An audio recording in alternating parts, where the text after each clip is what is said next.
Welcome back to Mamajaka TV spot news. ఒక బుద్ధి లేని వ్యక్తి దేవాలయ ప్రాంతంలో మూత్ర విసర్జన చేయటం జరిగిందని గుర్తించి అతను ఒక ముస్లిం వ్యక్తి అని గుర్తించడం జరిగింది.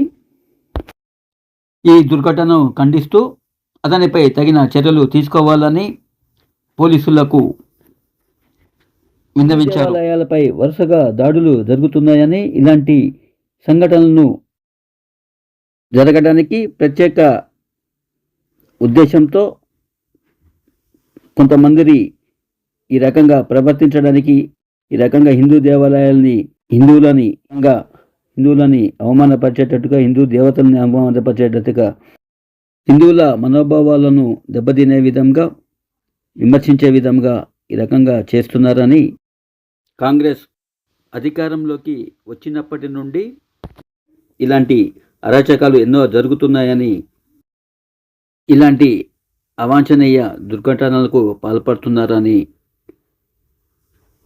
బీజేపీ రాష్ట్ర అధ్యక్షులు, తెలంగాణ రాష్ట్ర అధ్యక్షులు ఎన్ రామచంద్రరావు గారు వివరించారు.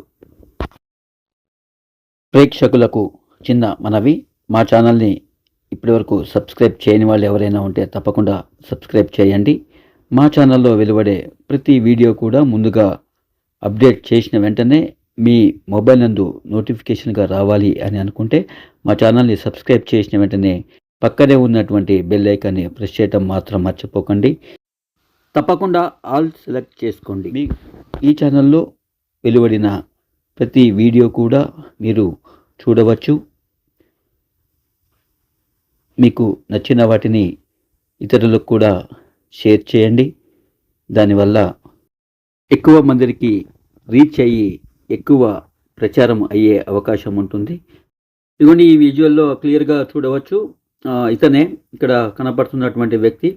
చూడండి ఎంత అమాయకంగా నటిస్తున్నాడా అనేది ఇక్కడ పూర్తిగా అర్థమవుతుంది. ఇంతకుముందు కూడా సికింద్రాబాద్లో ఇలాంటి దుర్ఘటన ఒకటి చోటు చేసుకుంది.